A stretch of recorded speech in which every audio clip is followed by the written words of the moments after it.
justement, voilà, en fait, moi, mes premières manifestations énergétiques, elles ont eu lieu, j'avais 4 ans. 4 ans et dégoûtée. En fait, j'avais 4 ans et ça s'est manifesté par des ressentis, des visions et en fait, guérison de brûlure. Mais sans savoir que c'était quelque chose, entre guillemets, dit un don. Pour moi, ça faisait réellement partie de moi, ce que je voyais, ce que j'entendais et les guérisons qui allaient avec. Ensuite, j'ai suivi une voie déjà dans le soin. J'avais décidé de devenir infirmière. Voilà. Et j'ai eu justement le soutien de mes collègues qui se sont aperçus que j'avais des dons parce que je faisais des choses sur des guérisons par rapport à des résidents ou du personnel qui me demandaient et qui m'ont poussée à me former. Donc je me suis formée en réflexologie par une personne qui, elle, a été formée en Angleterre. Donc pour elle, c'est diplômant et pas attestant comme en France. Elle a travaillé 2 ans dans les hôpitaux en Angleterre et elle a décidé de former après en France, qui est aussi chamane, donc ça change complètement la donne. Ah oui, c'est vraiment la théorie vraiment apprise, voilà, théorie pratique, et la pratique du coup qui est beaucoup plus guidée. Et je trouve que c'est un super cadeau parce que ça change vraiment la donne. J'avais commencé par du Reiki. Je continue le Reiki, mais je ne l'utilise plus avec les signes, étant donné que ça a été très controversé et que moi je fais très très attention à ne pas, en voulant faire du bien, faire quelque chose qui puisse faire du mal. Donc je préfère ne plus les utiliser. Je continue à canaliser donc tout ce qui est énergie, ciel, terre, air, eau, voilà, etc. Mais sans utiliser les signes. Ensuite, dans la réflexologie, donc, pour revenir dessus, il y a la réflexologie palmaire, plantaire, mais à savoir que ça, c'est vraiment le strict minimum, parce qu'il y a tout ce qui est énergétique chinoise, donc relancer les flux, les apaiser au niveau énergétique. Et ensuite, il y a aussi, on nous dit, mais on peut en faire visage, réflexologie, tête, et la colonne vertébrale. Et sur la colonne vertébrale, on peut avoir des résultats assez extraordinaires sur les douleurs de dos, au point que j'ai un médecin qui m'a demandé de faire partie d'un groupe de travail pour les gens qui ont des dorsalogies chroniques. Et pour l'instant, on allait juste à travailler sur les ateliers, hein. Ça n'a pas encore vu le jour, mais j'aurai un atelier un jour pour expliquer comment ça fonctionne au niveau énergétique sur la colonne vertébrale, donc les points d'acupression, c'est comme un peu sous les pieds en fait. Chaque vertèbre correspond à une émotion. Et on va aller travailler principalement sur ces zones, donc aussi les zones douloureuses et sur la partie émotionnelle en même temps.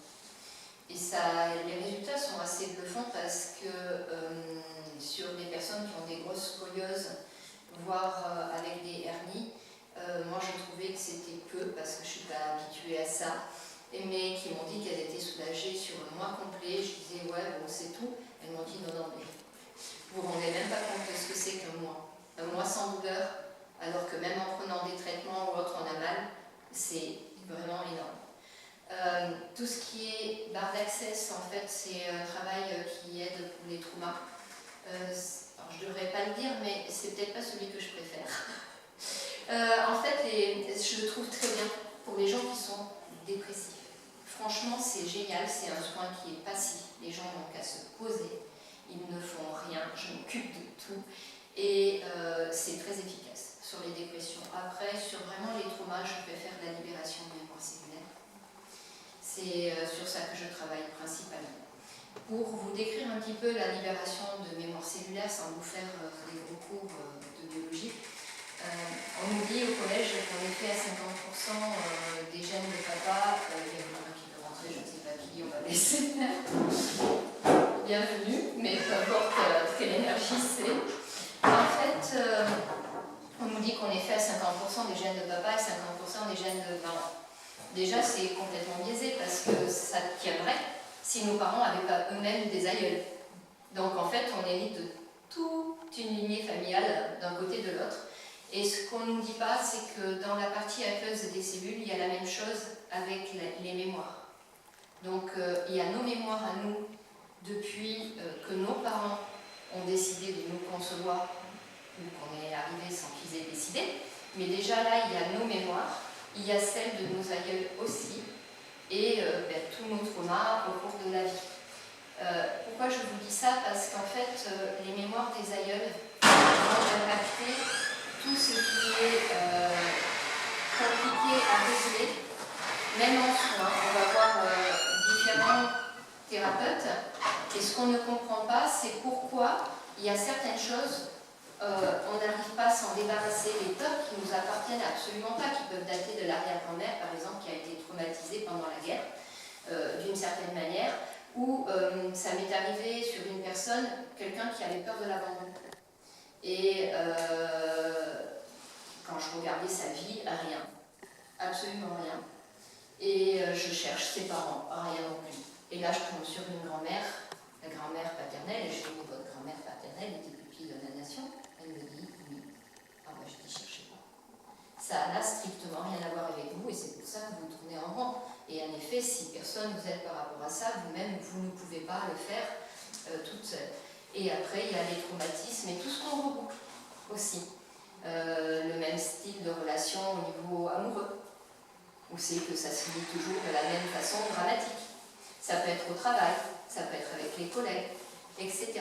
Et ça, en fait, la libération de mémoire cellulaire, ça aide à poser, enfin, à enlever tout ça. Alors les traumas, les gros traumas de la vie qui nous ont marqués, par exemple une enfance malheureuse avec de la violence ou autre, on s'en rappelle, c'est clair. Ça s'efface. Mais par contre, la façon dont ça impacte notre corps, notre vie, c'est plus du tout la même. Et derrière, en fait, moi je vais aller chercher chez les gens eux-mêmes leurs ressources pour les aider à sortir de ces traumas. Et alors en énergétique, évidemment, je l'ai déjà bien apaisé. Déjà, le fait de mettre des mots sur les mots M-A-U-X, ça aide beaucoup, mais il y a besoin, pour se transformer, d'aller chercher vraiment au plus profond de soi quelles sont nos ressources, quelles sont nos forces pour avancer dans la vie. Dans les forces, on a tous des forces en fait. C'est juste que les traumas les ont empêchés. Et qu'on a des fois, quelquefois, avancé de façon un petit peu,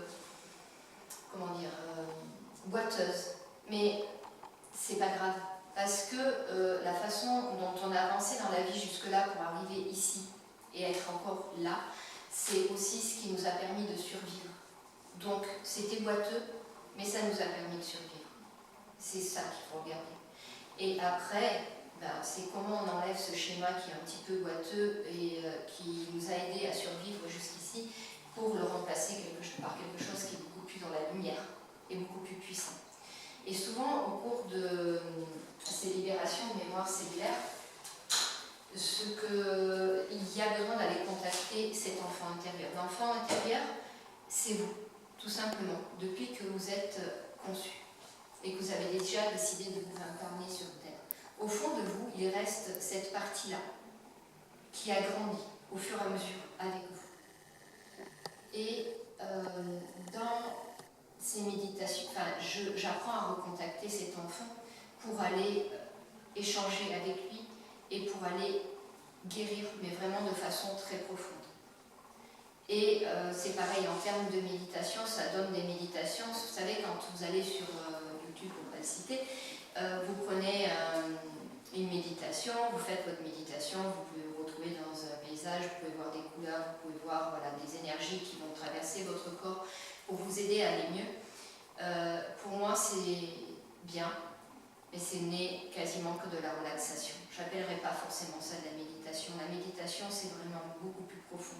C'est aller contacter son enfant intérieur vraiment, et aussi des énergies extérieures, mais celles dont on a besoin nous-mêmes, et c'est comment apprendre à aller les contacter et comment savoir ce qui est bon pour nous.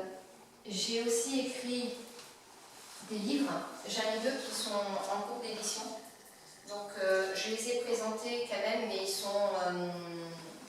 sont protégés de toute façon par la vie, donc moi, le texte que je vais vous faire aujourd'hui en méditation, pour ceux qui voudront rester, c'est un texte qui a été écrit sous guidance, entièrement sous guidance. C'est-à-dire que moi-même, quand je les ai relus, voilà, ça m'a assez stupéfait. Je les ai écrits dans des conditions, j'avais commencé à griffonner des petites choses sur des bouts de papier, je ne savais même pas si j'allais pouvoir savoir quel était le début du texte, la fin du texte.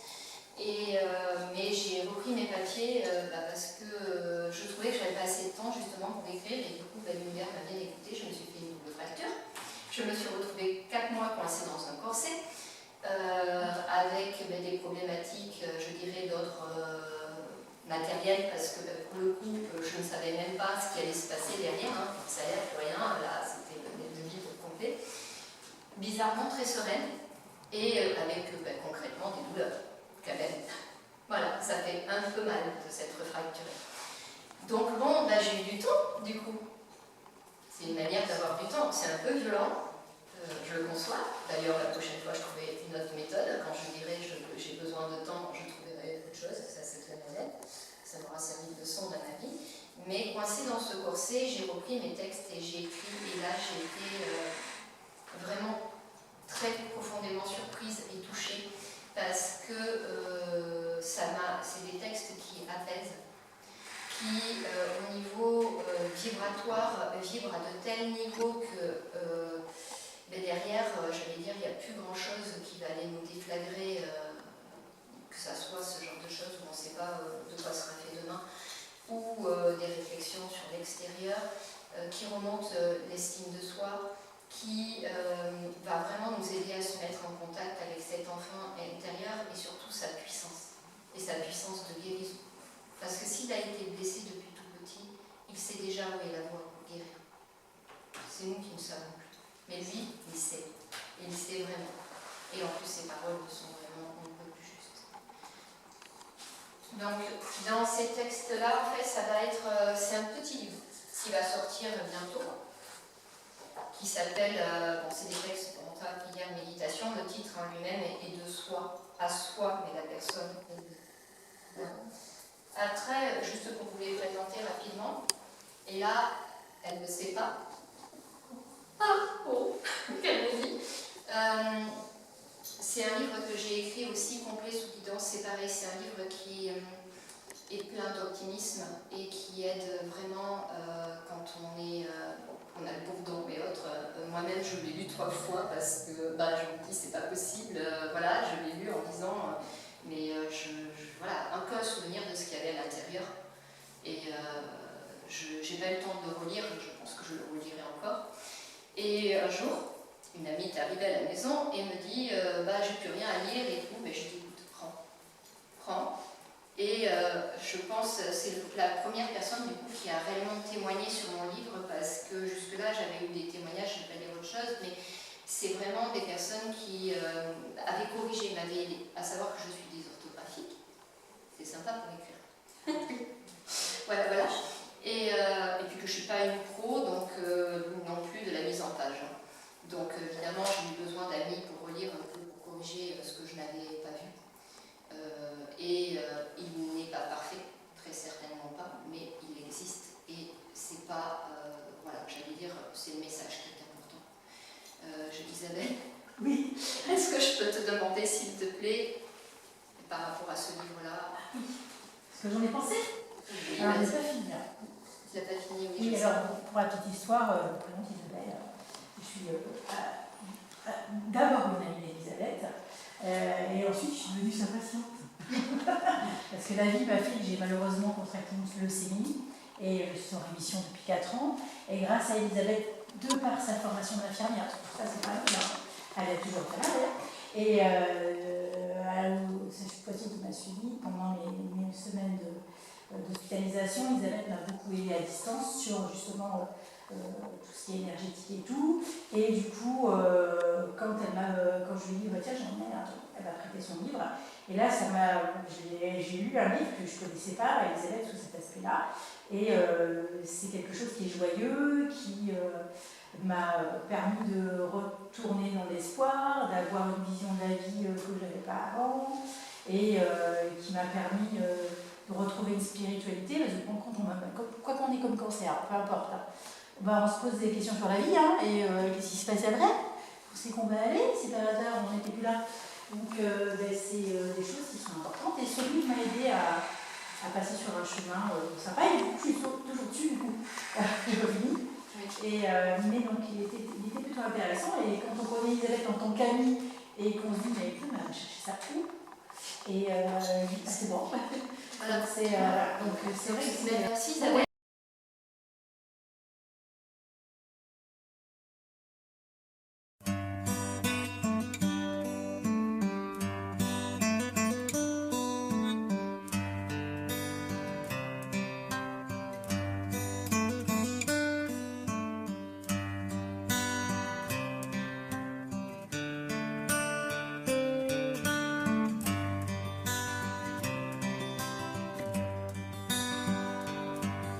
Cette fille que j'avais surnommée Butterfly, my butterfly. Dans un mois, je reviendrai. Butterfly, my butterfly. Près de toi, je resterai.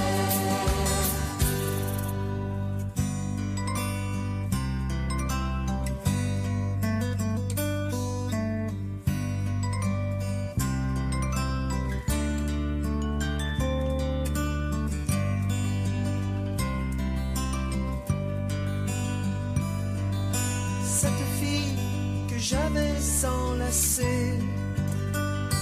Butterfly, my butterfly. Dans un mois, je reviendrai. Butterfly, my butterfly. Près de toi, je resterai.